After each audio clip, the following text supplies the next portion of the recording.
Hey, what is up, investors? Jason here. So in this video, we're going to talk about Nio Stock again because Nio recently just had their stock price drop below $40 a share, and people are concerned about this. And the reason why it dropped is that there was a accident that just recently happened involving their hands-free driving. That was a tragic accident, and this has also caused the stock price for Xpeng to go down as well a little bit because of it. So the issue here is that it's their hands-free driving feature. And so that does bring up a big concern for these features as far as whereas the government will be regulating these driving features. Now, I wanted to discuss this in this video. I just want to talk a little bit about it, but also talk about some other catalysts that we really should be looking at with Nio as well, because this is still a very new industry to be in, and these smart driving features, these hands-free driving features, are still things that are being developed. They're still being tested, and a lot of information is being reported in general. But all in all, I have to say that it's always a terrible thing when something tragic does happen. But at the same time, these are things that do happen in the automobile industry. So let's just take a look at what's going on. How is this going to affect the stock? And then talk about the catalysts that are there that can also help drive the stock to going up from here. So as we get to it, if you guys don't mind, please do me a huge favor. Please be sure to smash, destroy, annihilate, or just gently press that like button. Helps me out a lot with the YouTube algorithm. Helps spread these videos to more people that might find it interesting. And subscribe if you have not already. And if you are interested in being a Patreon, helping support this channel even more, and joining the private Discord where I do hang out if you guys were to message there. The link is in the description for that. Thank you to all the Patreons. So now let's get to it.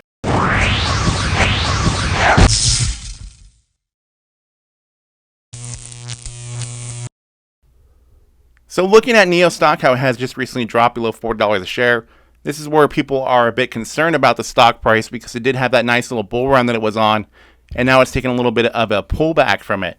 Now we need to be discussing what we're seeing though with what's going on as far as this accident that has happened with Nio's hands-free driving. So apparently there are two separate incidents that have happened, but this most recent one that happened is the one that has drawn a lot of attention. This recent one was a 31-year-old founder of several successful Chinese restaurant chains, and he was driving an ES8 that crashed on August 12th, and he was using the navigation on pilot feature, a hands-free highway driving system similar to Tesla's autopilot. Now, this other incident, this crash was the second accident involving a Nio in recent weeks. Another Nio driver was in an accident in Shanghai on July 30th when his EC6 hit a stone pier and burst into flames. The two incidents have drawn attention from government regulators. Security Times, a state-owned business newspaper, ran an editorial on Monday that took note of the two incidents, titled, "Ensuring Product Safety is the Main Line and Bottom Line of Car Companies." The editorial hinted that additional regulation of so-called smart electric vehicles may be forthcoming if the companies don't focus more on essential work involving personal safety. Now, there is this gray area here with these driving systems that these cars have, because they're not calling them autonomous driving features. They're calling them driving assistance features. And that's what Tesla's calling theirs. That's what Nio's calling theirs. That's what Xpeng, etc. That's what these companies are going by. They're not saying that these are vehicles that are driving, you can just sit back, relax, fall asleep in your car, and they're going to take the road for you. That's not what they're doing. So this feature is who do you blame for the accident? Do you say that Nio's at fault for their system, or do you say the driver's at fault? Who do you put blame on? And what also needs to be looked at is if this feature was not enabled, what are the ratios for however many vehicles on the road for a specific car brand causes an accident compared to what these Nio vehicles are doing with these features on? And that's the same thing that Tesla does when they're giving criticism about their accidents. And I think that's the area that we really need to be looking at, because no one company right now is promising any sort of autonomous driving, but that is something that is coming here in the not too distant future. So these are kind of just like wrenches that are currently thrown at the whole auto industry in general, not just these Chinese companies, but Tesla is going to be getting a lot of these same situations thrown at them, as there are accidents that do happen occasionally. Now, Nio makes it clear in their manual that, like Pilot and other driving assistant functions, NOP cannot respond to static obstacles such as roadblocks, warning triangles, etc. If there is an incident or a construction area ahead, please immediately take over the vehicle to control the direction and speed. So that's what Nio recommends actually in their manual. Now, a Nio EC6 owner confirmed to a Chinese media outlet that engaging in the NOP function does not require the driver to watch a video or answer any questions or other similar learning measures. A Nio salesman also confirmed that they will explain the function in a test drive and emphasize on the abilities that the assistant driving requires. So really, that's one of the flaws that they're saying that they have. One, that the owner's manual just highlights that these vehicles will not respond very well to certain obstacles in the road, and that they're not given any sort of training on these features.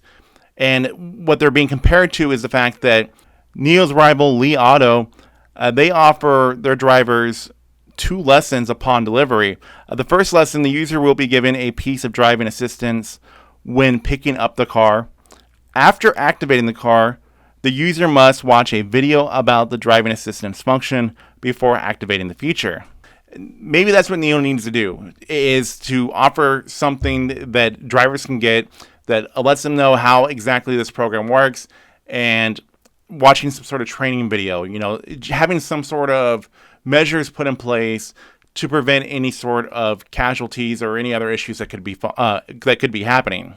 Now, I'm sure with this whole incident that Nio will be learning from this and also help educate their customers on their product to make it a better user experience, and also be something that Nio could really learn from and be more efficient from in the future.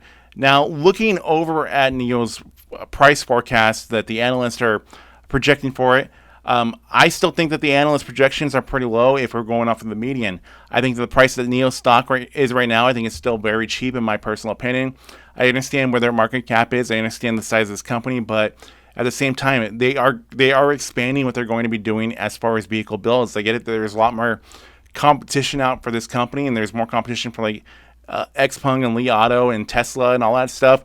But in general, when we look at the whole car industry, and when we focus on China, where Nio is at, they are ahead of the game for many other companies.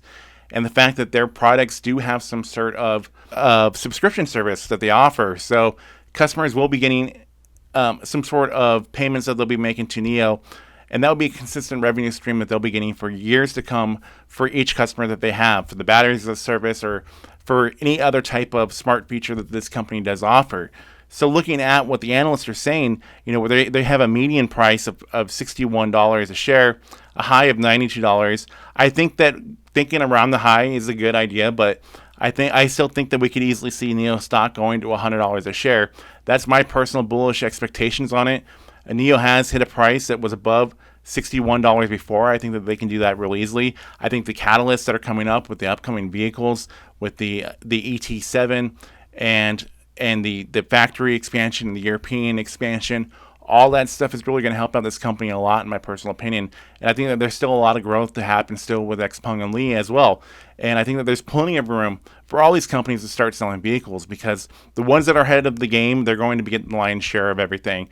The companies that are going to start this transition here in the future, they're way behind. When Nio eventually has 100,000 vehicles on the road, and everybody is paying them their subscription fees for the services that they offer, those are revenues that are going to be coming from years on end. So that's something that to really be thinking about. That's something I really think about with their products. And I think that if the average customer is going to be spending, $50 to $200 a month for their services, that's a lot of revenues to really be looking forward to, especially when Nio gets the numbers of having about 1 million cars on the road.